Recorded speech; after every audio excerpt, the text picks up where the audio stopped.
prvi jezik srpski, ali zahvaljujem za mogućnost da sam tu s vama danas. Siguran sam da će ova konferencija dobro proći, da ćemo naučiti puno novih stvari, pa jako možda ponovimo neku stvar koju već znamo i to nije loše. And now I'll continue in English. Ladies and gentlemen, dear colleagues, I'm happy to be here today. Just a second. Okay. My name is Gregor Starc. I'm coming from University of Ljubljana, Faculty of Sport. I'm presenting this paper, but behind the numbers and the contents, there are three of my colleagues whom I respect and adore. We are like a family, so we work together all the time on all the topics, so they have their parts in all the things we're doing. I'm going to talk about the outcomes of school-based interventions on children's physical fitness. And I'm going to talk about experiences which we have in Slovenia. We're a small country, but have the same big problems as all the other countries. Physical inactivity of children, which leads to obesity, which leads to risks, health risks of different kinds. We have all the evidences. We know what the risks are. We don't know exactly how high they are, but we know they are there. So I'm going to tell you a story of physical activity. You see the picture, you know what it represents. It represents the development of humankind. You know, unfortunately, we came from the warrior to the couch potato. This is unfortunate, but this is the reality of today. In the past, we were talking about BC and AD. This was important. What happened then and what happened after. But in regard to this development of humankind, there's another thing that's important. We should talk about the time before the World Wide Web and after World Wide Web. Not just World Wide Web, not just the internet, but the whole bunch of technology that came with it. When this technology hit us, it virtually hit us, it changed our way of life more radically than anything in a long period of time. But this happened in a short period of time. I, from the generation who was born in the 1970s, in the 1980s, we saw the first computer. In our wildest dreams, we didn't dream about having internet and access to information and etc. Nobody knew it. And this is, of course, a problem, because the technology is surpassing us. We, as a society, as human beings, we were not prepared for such a revolution in the changes of our lifestyles. And this will reflect heavily on these generations of children and on the future generations of children, and on us as well.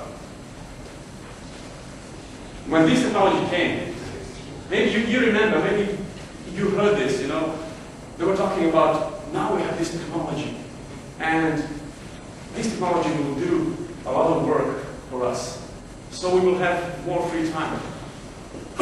We all know this is a lie.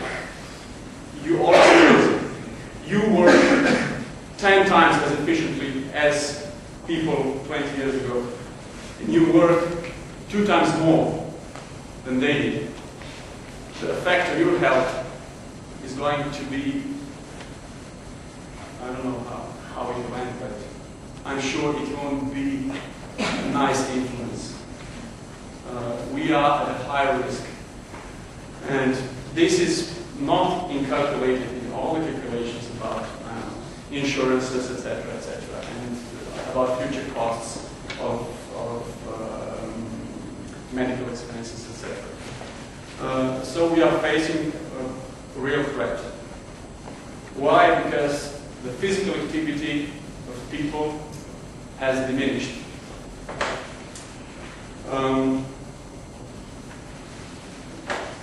If we talk about time before the internet, let's say World Wide Web as a synonym for all these technologies.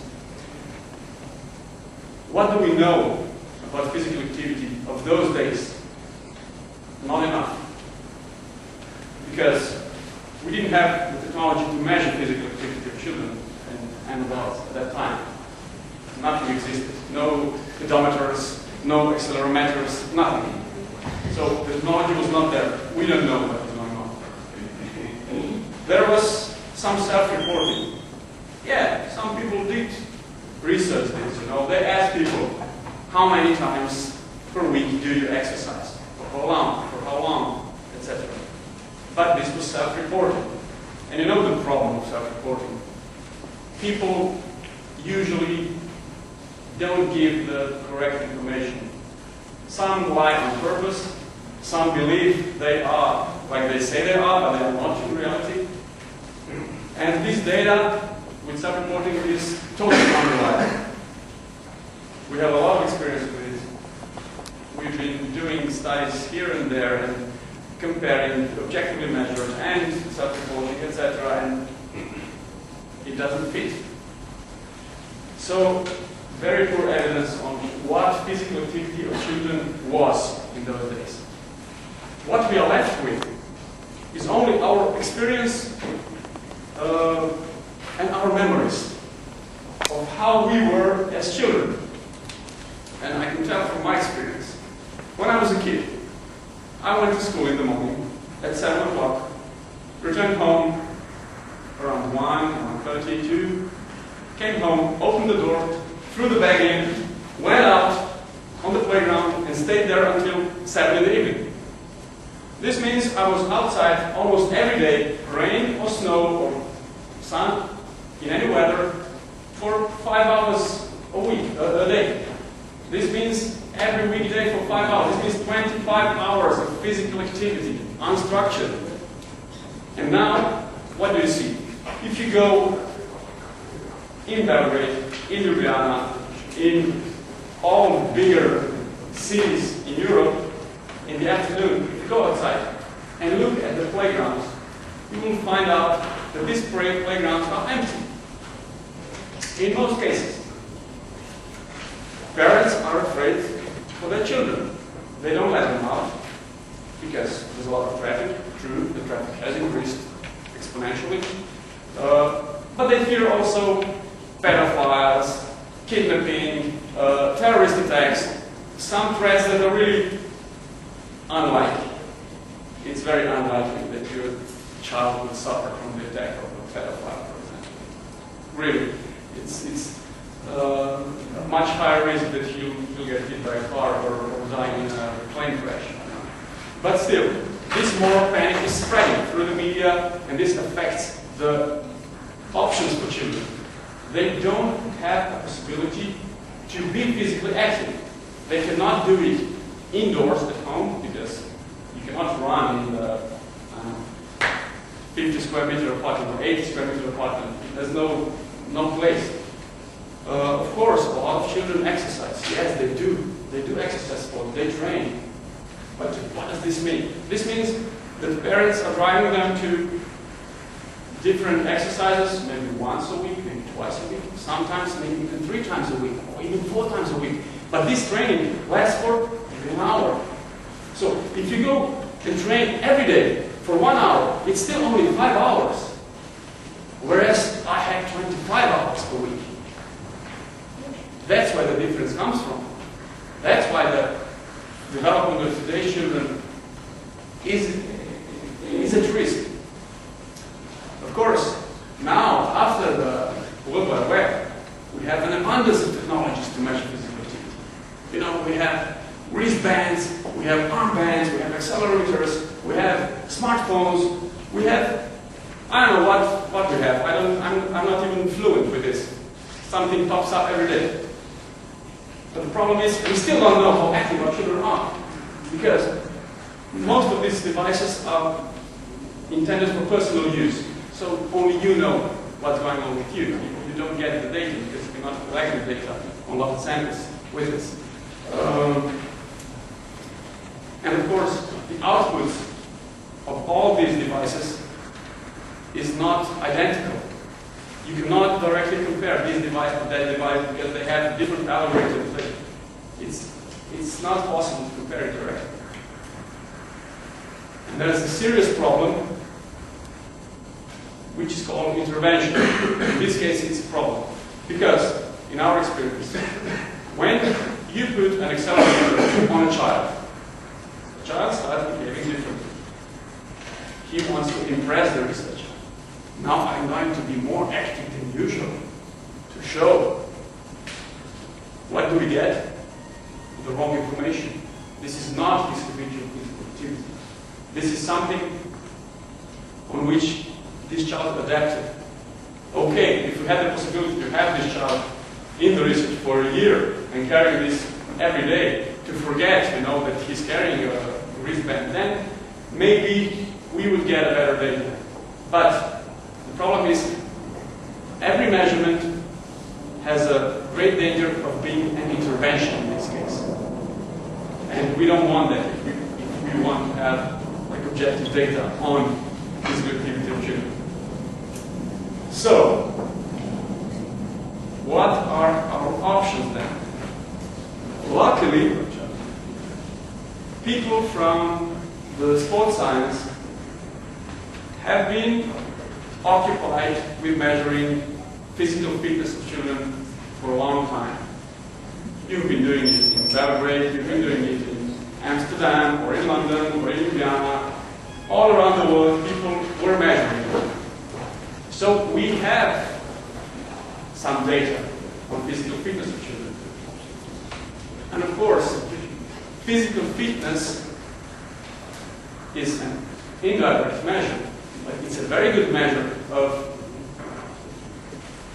a measure that can be used to estimate physical activity. Because we know if somebody is physically fit, then this person is physically active. You cannot be physically fit without being physically active. And we know, and this physical fitness reflects the habitual physical activity of children. That's why we have some data which we can use. First, I should maybe explain what I understand as physical fitness. Physical fitness for me is a sum of nutritional status of the child and his physical efficiency. So not only his motor abilities, but also his body constitution, or the percentage of fat tissue, or percentage of muscle tissue, or lean mass, or whatever, however you want to call it. So you can be, it's an absurd, but it's a useful absurd. Today you can be fat and fit. And this is good.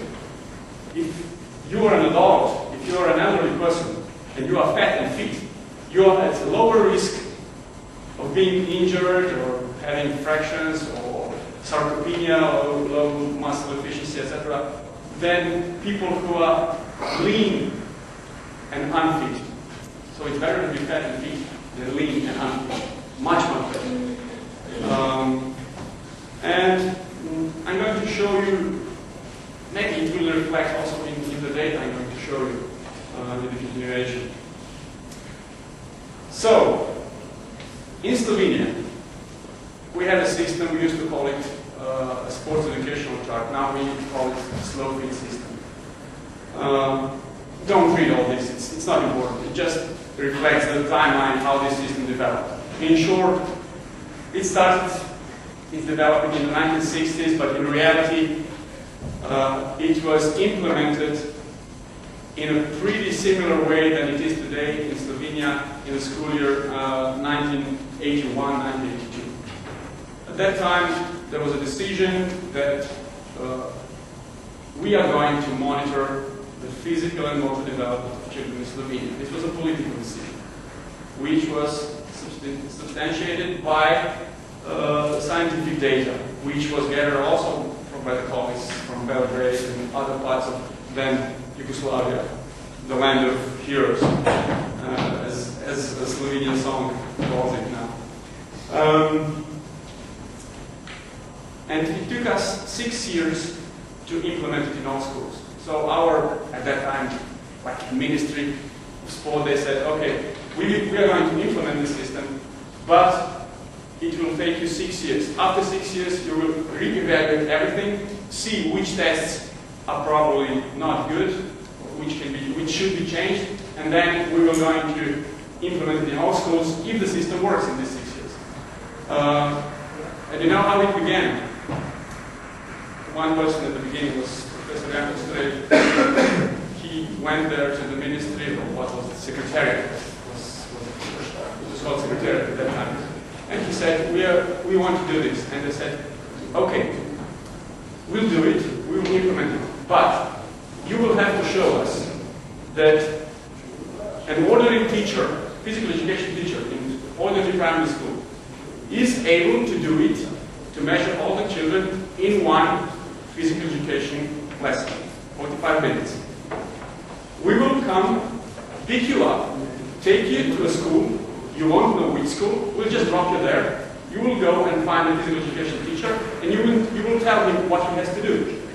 If he does it, if he measures his class in 1 hour, the system is on. If not, nothing will happen.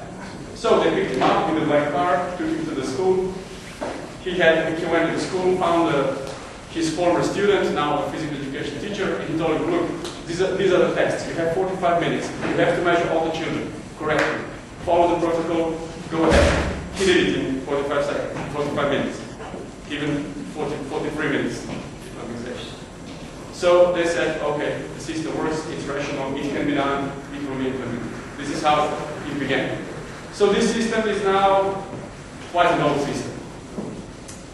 I caught myself explaining for a few years that now we have a database which includes already 6 million measurements. No, it's 7.5 million measurements today. So this means almost 1/2 of Slovenian population is already included in this database.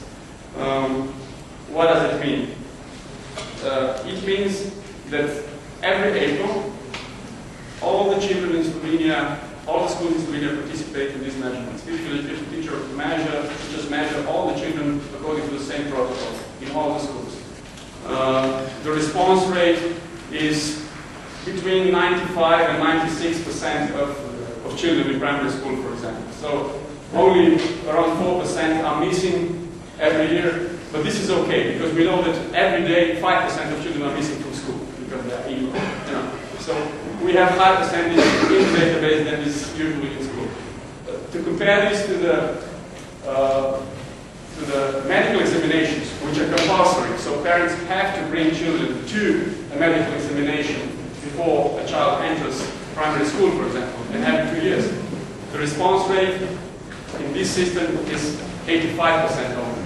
So this system in Slovenia really works. Almost all the children are included. And this is the test battery. It's an old test battery, but it's efficient. This system was developed at the same time as Eurofit testing. You know Eurofit test battery. That test battery is dead.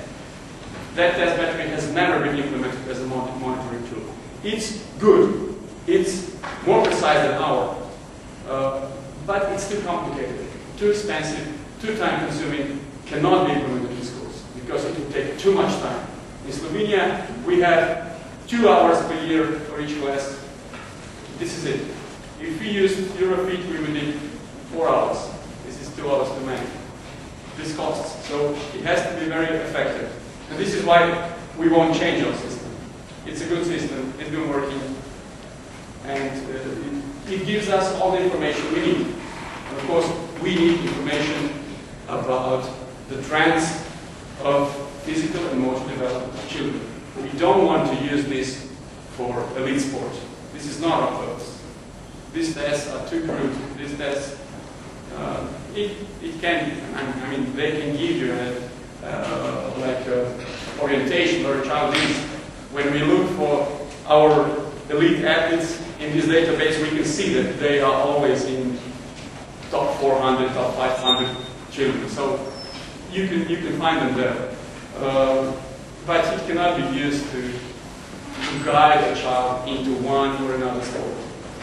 It's not its purpose, and we don't find it as purposeful for that. What we do find this information useful for is to improve physical education in school, to improve sports infrastructure in the country, to implement sensible programs of physical activity for children. For example,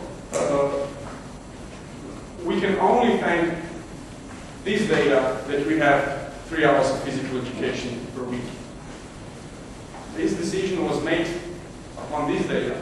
We can thank this data that all the schools in Slovenia, all the primary schools in Slovenia have at least 2 sport halls, one big and one small. Our infrastructure is way beyond the European standard in this regard. Nobody has that many sport halls per capita than Slovenia. And of course, what this system is useful for, we can easily monitor the effects of any kind of political decisions, of any kind of interventions, because we have the data for every individual child. And we can see how anything that happens in a school setting can affect this child.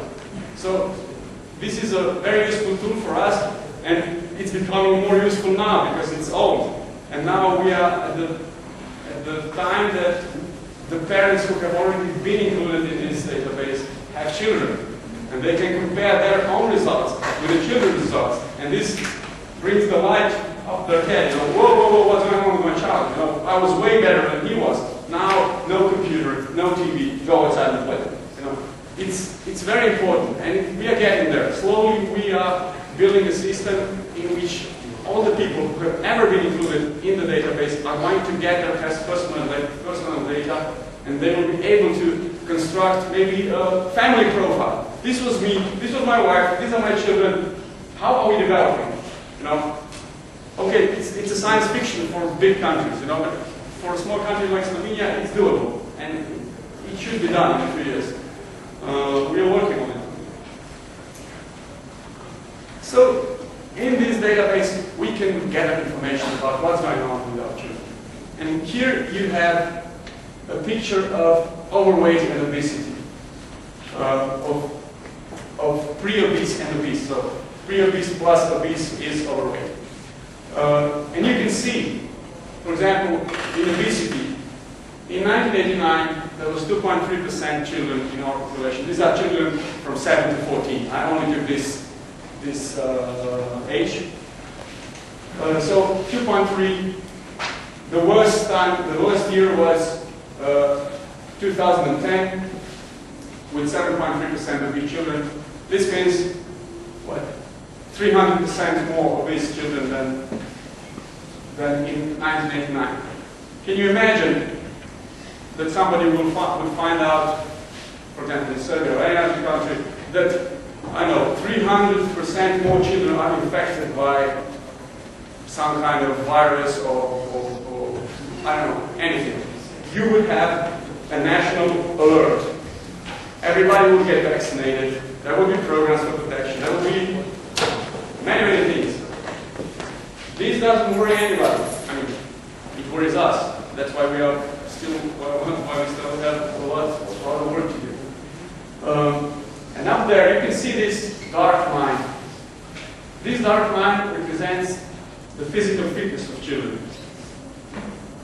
It's the same proportion, similar proportions. So you can see a drastic rise in overweight, but you don't see a drastic decline in physical fitness of children.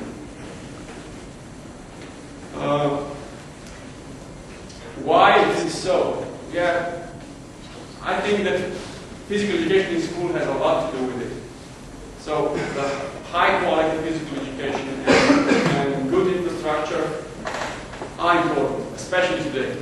I talked before about children not going out.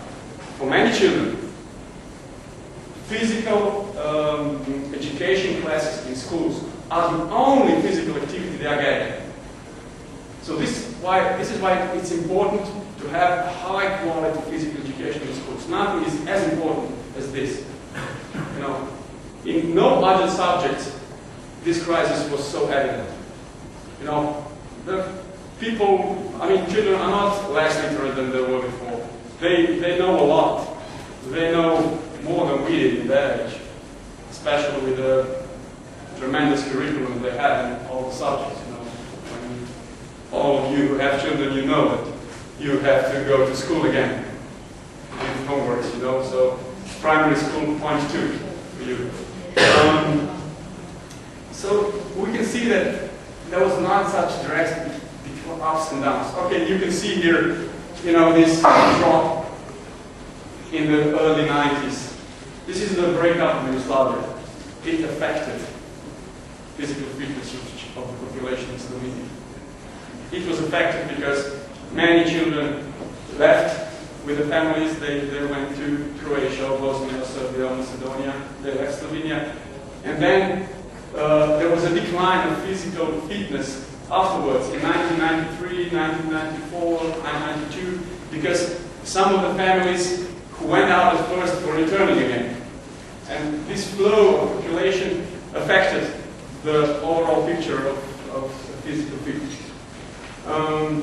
But now I'm going to show you this line, this dark line under the microscope. So this is how, if we pronounce it. So you have this. The dark one is, the dark area is the whole population, and you have boys and girls. And we can see that at the beginning, until 2001, boys were the ones who were pulling the physical fitness index upwards, and the girls were pulling it down. But now, the girls are the carriers of physical fitness in Slovenia. Not only physical fitness of the population, yeah, I mean, women are today the carriers of sports recreation in Slovenia. They are the bearers of most of the medals at the high-rank competitions. So sports in Slovenia really has a lot to thank women, not men. Men are turning into couch potatoes in Slovenia. Drink beer, watch football. Women do exercise. And then, you know, I was studying the physical activity of people, you know. So we were asking them, how was it? What was going on with physical activity? And you find the same stories, you know. I was very active as a high school student. I was also active as a student at the university, but then, you know, at the end of the study, there was a lot to study, so I pushed my physical activity aside. Then I graduated, got my first job, got my first girlfriend, got my family, had to buy an apartment, had to work a lot. No time for physical activity anymore. So, from age 20 until 35, this physical activity was declining. And then, at 35, man started looking at the mirror. So, there's some fat here, you know. I have to do something about it. Where do I start?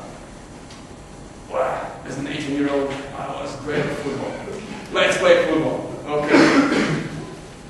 Find a few friends, go play football on full, 100%. The same as I left at age 18. Injury, immediate injury. 4 weeks of work leave. So half an hour of enjoyment for an injury. Women are much smarter in Slovenia, at least. Women, they go to pilates, aerobics, they run, they do sports which don't injure them. That's why they're less risky population as men in Slovenia, at least. So this was going on with the physical fitness index. Maybe just a short explanation what the physical fitness index is. This is something calculated. What we do. we have 8 motor tests that we saw before, and we put all the motor tests on the same scale. So you can compare them, and then we calculate physical fitness as an average of all these 8 standardized values. So it's not perfect, but it does give you an overview where somebody stays in the population. So it's not perfect, we know, but it does the job we need it to do. You see here a red line, a red arrow, and you saw it also before, a red arrow. This is year 2011. Why year 2011? Because this was a breaking point. In 2011, things started improving in Slovenia after decades of going downwards. So the level of obesity in children was started diminishing. First plateauing, then slowly diminishing. The physical fitness of children started improving. Why is a very complex question, and it would probably need a very complex answer. I don't have all the information about it. I only can use the information I have. And I know what was going on in 2011. Namely, 2011 was the first year that a healthy lifestyle project was introduced in Slovenia. This was a project led by the Ministry of Education. We got funded from the European Commission. This meant that, at that time, 82 schools in Slovenia were able to employ an extra physical education teacher, and all the children in the schools were able to have 5 lessons of physical education per week. This means 2 lessons more than usual. And of course, we're talking a lot about quality of work. Yes, quality is important. But, you know, I was talking before about not having the possibility to move, to be physically active. We need quantity in schools too. We don't need more quantity in other subjects, but we do need it in physical education. And we know we fulfill it. We now have, in many schools, to be exact, in 2015, in 160 schools, children have 5 hours of physical education per week, and it makes a difference. What I'm going to do now, I'm going to compare 2 different intervention programs that have been introduced in Slovenia. The first one was this healthy lifestyle, and the second one was that one in the orange, Schools for Health. I checked the web this morning and I saw that Serbia is not in this project, and you didn't lose anything if you're not in this project. I can tell you this now, because it's not as effective as people think it is. It's not. So Slovenia is in it, Croatia is in it, Macedonia is in it. The results, they don't know the results. They don't know what the outcomes are. Nobody knows. This is the first time I'm going to show you the analysis of the outcomes of this program, because they don't have a monitoring system. You know, in many times it happens like this. They set up a system and say, oh, now we have a new system, it will be introduced in all the schools, and now children are going to be educated, now they're going to eat healthy, they move more. Are you going to check this? No, but it will work for sure. So this is the usual thing, you know, and it's happened with many projects. And it's a waste of time, it's a waste of money, it's a waste of capacities in schools. And it doesn't produce the effects it promises it's going to produce. So these schools for health, they wanted to influence the internal school policies. So they said, okay, if a school is going to be included in this network, then the people employed in this school, the teachers and all the other experts, they are going to work on school policies, on nutrition, on tackling violence, on improving physical activity also during other lessons than physical education. They are going to improve the school environment, the infrastructure, green areas, more trees, grass, etc. And we are going to connect with health services, so We are going to be monitored by nurses and doctors, you know, and children are going to get a lot of knowledge about healthy lifestyles, and this is going to make an effect. This is what the system was promising.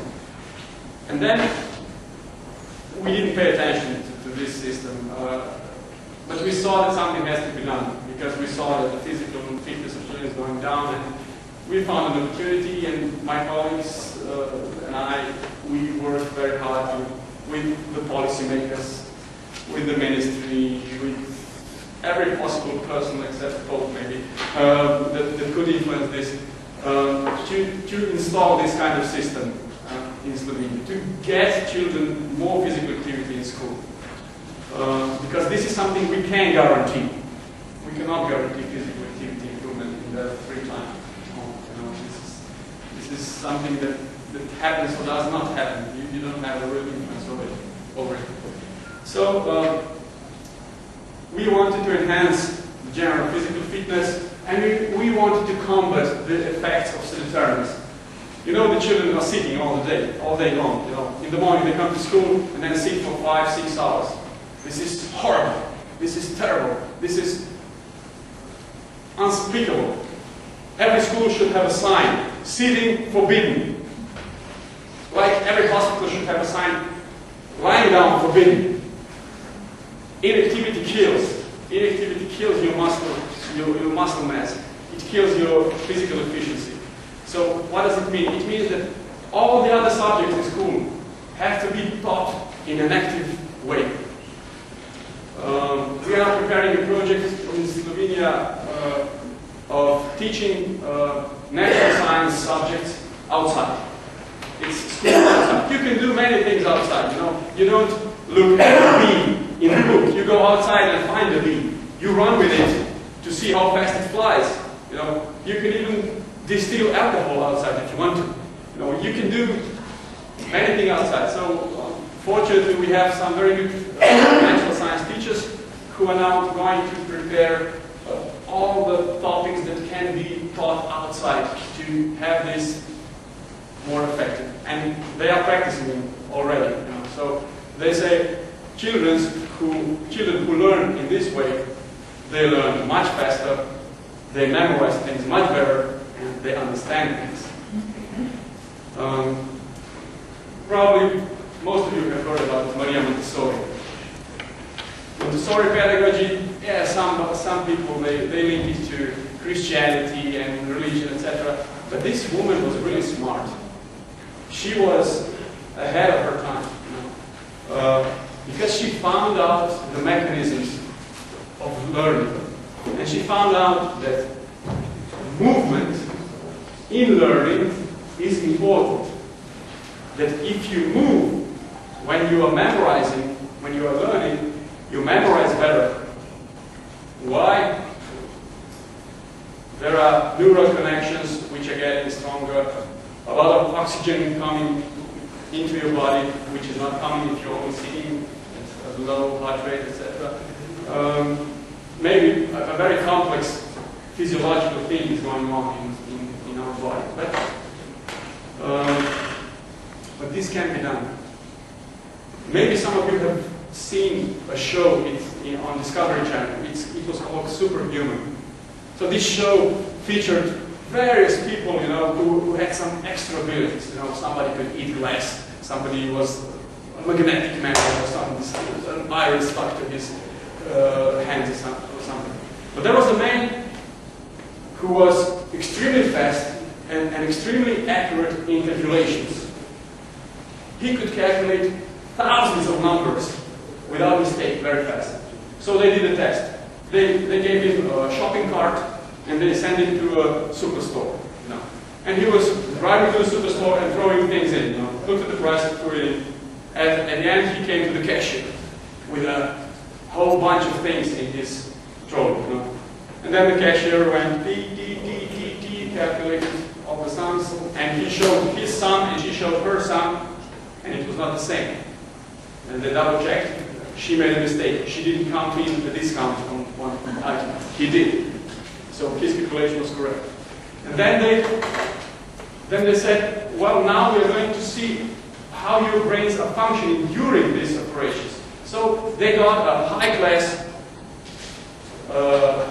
mathematician, really high rank in the world, renowned mathematician in himself, and they gave them the same text. And they were monitoring their brain waves. What they found out was that this mathematician was calculating with his mathematical centers. But this guy was doing all the calculation with his motor centers. He transferred the functions, analytical functions, to his motor centers. This is important. Why? Because motor centers are the fastest centers in our brain. You know what kind of information you have to process for a single small move. How many things you have to count in. And you know about motor memory. You all, probably all, you know how to ride a bike. You will never forget it. Never ever. Only if something happens to your brains. Something radical. But otherwise, you will never forget it. This is what Maria Montessori found out. That maybe you can transfer some learning to the motor centers. And there's more and more evidence that things are like this. This is why I'm telling you that also other subjects, it's important how you teach and what you do and what movement means. Also, you know, we have in Slovenia golden graduates. So every year when people graduate from secondary school, from gymnasiums, from grammar schools, 300 best pupils are called the golden graduates. And then we made a deal with our national examination center, and they gave us the data, who these kids were, and we then calculated, we saw what the physical fitness index was. They were all way, way above average. They were not the nerds that were all the time at home, only learning, you know, obese, etc. No, they were extremely fit individuals, especially girls. The average golden graduate girl in Slovenia, her physical fitness level is higher than the average best sport class in the best sport gymnasium in Slovenia. So their physical fitness is higher than the elite female athletes of their age. They don't train. They don't go to clubs. They do it on their own.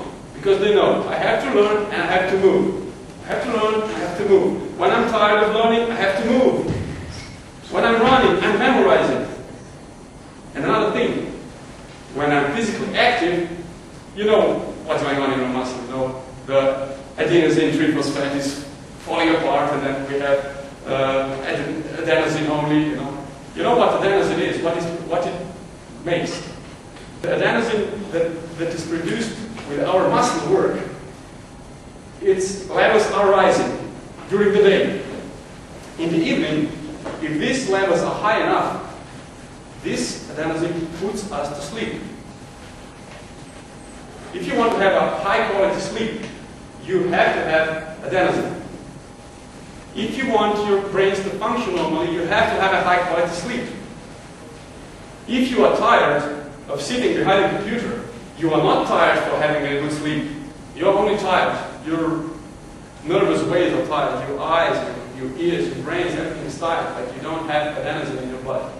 And your sleep is not good. And your brain is deteriorating. When they did a research on how our brain deteriorates,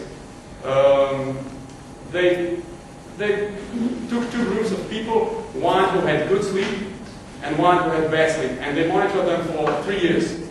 In 3 years, not brain function, brain mass of people who slept badly declined for 2%. So in 3 years of bad sleeping, 2% of your brain mass is disappearing.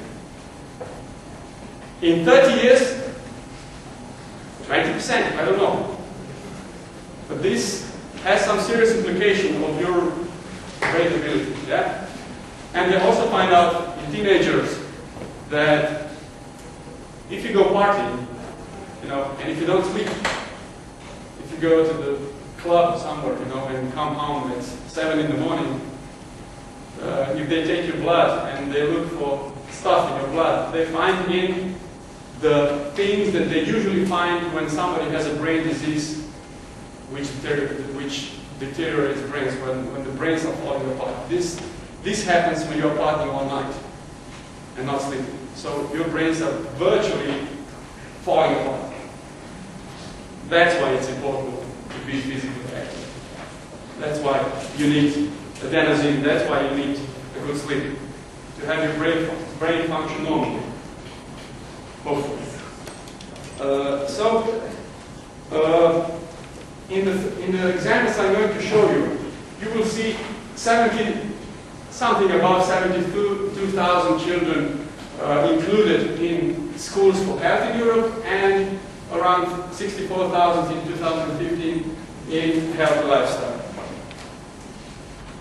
So, first we can look at the percentage of overweight children. And we can see that none of the programs are really very effective in this, because there is only one statistical significance. You can see in year 2013, the children who were in healthy lifestyle, there were less children who were obese than in the group that was never in this program. So this is a comparison only between two groups. The groups that have been in the program for 5 years, the schools who have been in the program for 5 years, and the schools which have never been in the program. So only comparison between these two groups. And at the same time, you can see the other part, the other pair, the schools in healthy school network.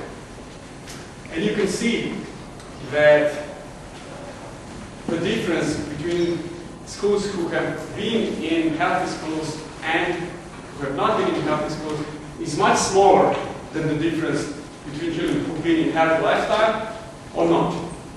So this gives you an idea that, yeah, we are not there yet. It's very hard to influence the structure of the body with only 5 hours of physical education per week, which is not targeted at fat loss, which is targeted at educating children. But still, something's going on. You can see that the differences are much more pronounced in the physical activity program than in this educational healthy schooling program. This is for only this period beyond the red arrow that we saw before. So from 2010 to 2015. 2010 was the year when nobody was in the project Healthy Lifestyles yet. So you can see the initial stages of what was going on, and you can see that there was no difference in the rates of obesity between children who were later in the healthy lifestyles or not. So the difference was almost none, and then the difference appeared and the difference remained. So something happened, something we wanted to.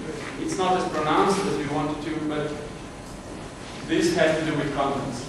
So we'll have to work on the contents, on the quality, to focus maybe these 2 extra lessons more into weight management, aerobic activity, etc. So we have to pronounce it, but we know what's going on and we can react if we know. This is to show you just the groups which were exclusively in only one or the other. So these schools were only in one project or only in the other project. Before you saw this was a mixed category. Some schools in healthy lifestyle were also included in healthy schools. So there is a methodological problem, but still there was a difference, regardless anything. But here you can see the exclusiveness, and you can see that there was no effect on weight. I mean, nothing is statistically significant here. And you can see the average, you can see that both started at almost the same point, and then at the end, only in 2015, in the healthy lifestyles, there was a significant drop of overweight children. So probably in the next years we'll have to follow it. We'll see if this will then produce any significance. But bottom line, none of the programs was as effective as it promised in weight management, for example. The healthy lifestyle was better, still not good enough. But the other one also didn't perform as it should, because this healthy schools is focused more on nutrition, etc. But only focusing on nutrition does not work. And here we have physical fitness. And you can see the changes in physical fitness. They are significant. Except, in the healthy schools at the beginning, you can see the 4.93. There was a significant difference already at the beginning of the monitoring. So these groups were different already at the beginning. In the healthy lifestyles, the groups were not different, but then became different, significantly different. And you can see the difference. So you can see that healthy lifestyle really works very effectively on raising physical fitness of children. They do profit from it. So, and what's going on in schools, in practice? This program is free. So you can get 2 hours of extra physical education for free. Parents are not charged extra. So what's going on now? Parents who can afford to send their children to training, they do it. They pay and they send their child to a football club, to basketball club, to gymnastics, anywhere. And these children are active. These children are not problematic. But the problematic are the children from the lower socioeconomic groups. Before this program, they didn't have any chance. Parents could not afford to send them there. And plus, they ate junk food. Because junk food is cheap. If you want to eat healthy, you spend around €7.50 per 4 people family. If you want to eat junk food, you can easily come up with €2.50 per day. So there's a huge difference. And these children from lower socioeconomic groups, they are the problematic ones. The majority of obese children comes from that area. The majority of children with low physical fitness comes from that area, not from the well-situated parents. Rich parents with high cultural capital, with high economic capital, they have fit children because they can take care of their health, and the others can't. And this program was effective especially because we tackled the most endangered groups in the society. So they were given an opportunity to have 2 extra lessons of physical activity. That's why it made a difference. And if we look only at the difference between the effectiveness, if we look at the difference between one and the other group, you can see that there's a significant difference between the physical fitness of schools who were only in healthy schools and the ones who were only in healthy lifestyle schools. And this difference is growing. You can see that the last year the standardized value was high, and also the statistical significance was high. So you can see it works. It does work. But what does it mean? I previously believed, in previous years, that politicians, that they do understand data. If you show them, look, physical fitness is declining. Okay. I'll put it on my desk. I'll deal with it later. They don't understand. They only understand money. And I did a calculation. This is a primitive calculation, probably a bad example, probably not very precise. But still, I just looked at what was the difference in physical fitness that occurred in these years that our program is running. You know? And we can see that it makes a small difference. So this, I only took the 600-meter run. We have a 600-meter run. We use it to assess like a general endurance. Some disagree that this is not a test of endurance, but when we correlate it to short run test, we have very high correlation. So if short run test is okay for assessing aerobic fitness, then 600-meter in children population is okay too. So let's say hypothetically that this reflects the endurance of children, and that this endurance means also their work capacity. So our Slovenians have to work 2,040 hours per year. If they are 1.7 less effective, they can only work effectively for 2,009 hours. So this means 31 hours of loss per person per year. And if I took the very low cost hour, so 40 euros is the bottom of working cost for one working hour in Slovenia. So it goes up to 160, 200 euros per hour. So I was very conservative. I took the lowest possible. So let's say everybody earns 40 euros, and if you have one person, you lose 1,240 euros per year because of their low endurance, low work capacity. If we take only these 64,000 children who were in this program and only take them in account, this would mean that the loss would be 79 millions of euros in 1 year only. Yeah. And this means that investing in this kind of system is reasonable. You know, for 5 years, we spent 2 million euros for this system. But we gained, hypothetically, 79 million euros. If somebody at the bank would tell you, okay, give me 2 million and in 5 years I will make 79 million euros out of it, everybody would say, yay, hooray. No, this is what they understand. So we now have to tackle these things too, you know, to persuade them that it's worthwhile, that it makes an effect, that in the future we will profit from it, that our whole society will profit from it. We have learned a lot from these two interventions.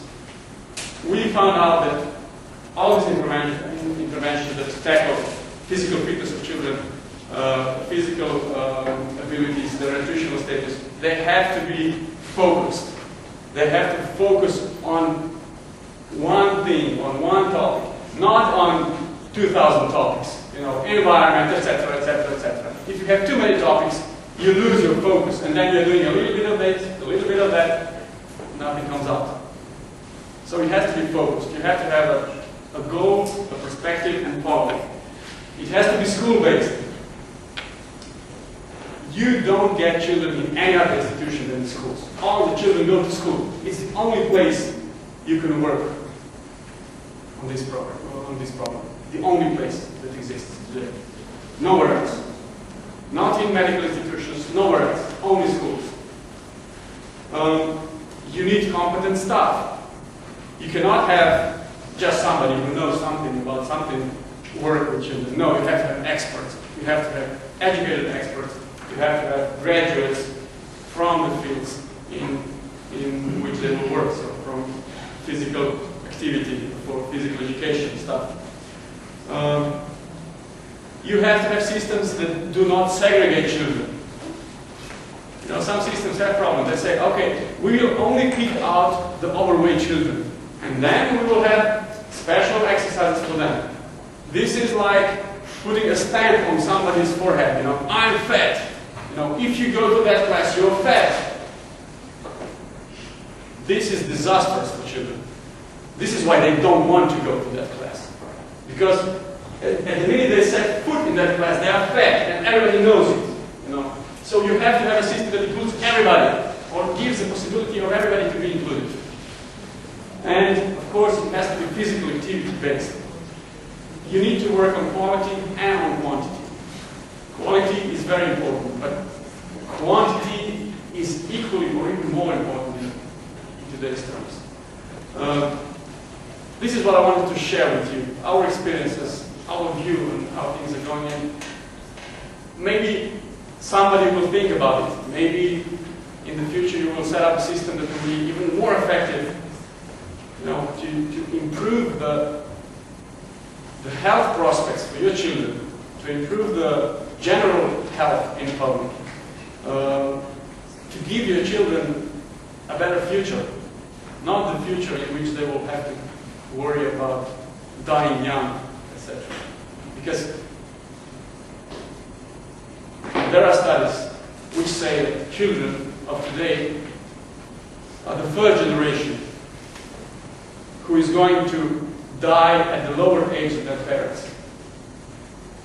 So children of today are going to die younger than we will. This is the third generation, after 300 years of the opposite direction. So in every generation, people live longer than their parents. Now, it's the other way around. So if we don't do something fast, then their prospects will be bad. But I'm also afraid that some people are taking this into account. That some institutions are taking this into account. And that it's okay with some of the institutions that people die younger. Because you don't have to have pensions in the old age. You save a lot of money, less bills for the health system, etc.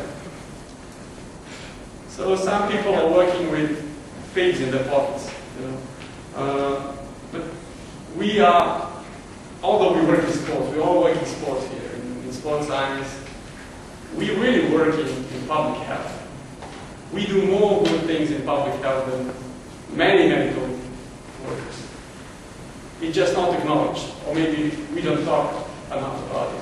We don't calculate things enough. We don't show it.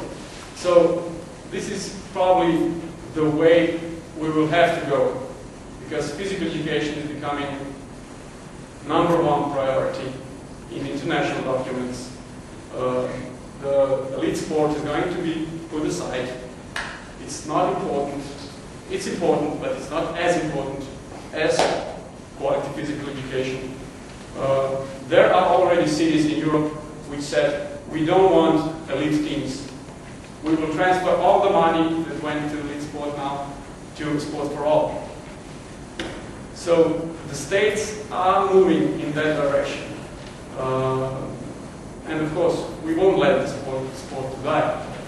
The elite sport has to be there. It has its role in society. But we have another very, very strong obligation to fulfill with physical education. Thank you very much for your attention.